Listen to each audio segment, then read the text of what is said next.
Today we'll be learning all you need to know about the blur tool, the Sharpen tool, and the Smudge tool. Now these three tools are unique tools and you use them to achieve beautiful purpose. So beginning with the blur tool. Now the blur tool, just like the name implies, helps you to blur. Any area you click around, you blur it. So for example, in this very image, we don't intend to have, if we don't intend to have this other object to be very conspicuous, we can just blur them out. And so you just click and drag, okay? Click and drag over them. You can modify the strength. So let's assume we're using 100% strength.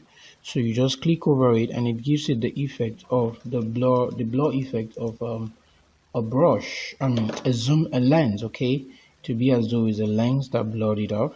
All right, and so you can just blur them and just allow what you intend to have more in focus to be fully in focus. You can use this in a case where you have people also. You can, for example, let's say we just want to blur these other flowers and we want to emphasize more of the mountains, okay, and that's it. You have this blurred out and you can do quite a number of things with that blur tool. So I expect you to take your time and practice, and don't forget, like we've used the history brush, you can use the history brush to restore this image back to its original state simply by brushing over the areas, and there we go, we have the image back. So let's come back to the next tool, which is the Sharpen tool. So let's apply the Sharpen tool. You can use it to sharpen the image and the eyes or any area within an image that you intend to make more sharper. So by clicking on this, you see the eyes become more sharper.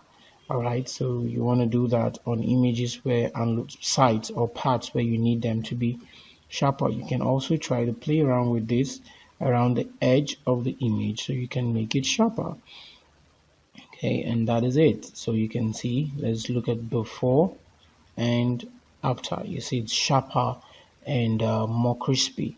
All right, and then the last one is the Smudge tool. Now for the Smudge tool, you get more application to this when you come to filter Liquify. You'll be able to use it to modify different things, but well, we will not be using that at the Liquify. I would expect you to take your time and practice. However, you can modify. For example, you can liquefy your image and turn it to a liquid, give it a more liquid kind of touch, and that's it. So let's say we're reducing the strength to maybe 4, and then we'll see what it looks like. And then we use this Liquify tool also to modify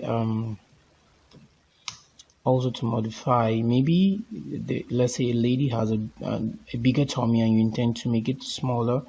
With the Liquify, you'll be able to bring it together and make it smaller, okay, and then you see it makes it unique. So you can take your time and practice, okay, take your time and practice.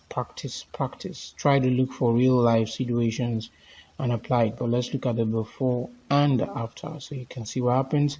She became smaller in the image. You can also use it to just liquefy the image. Let's say, for example, you just want something that is more like a liquid effect in an image. You can just click and drag and you see it giving you that liquid kind of touch, okay. And so that is it for this very class. Thank you so much for your time and see you in the next class.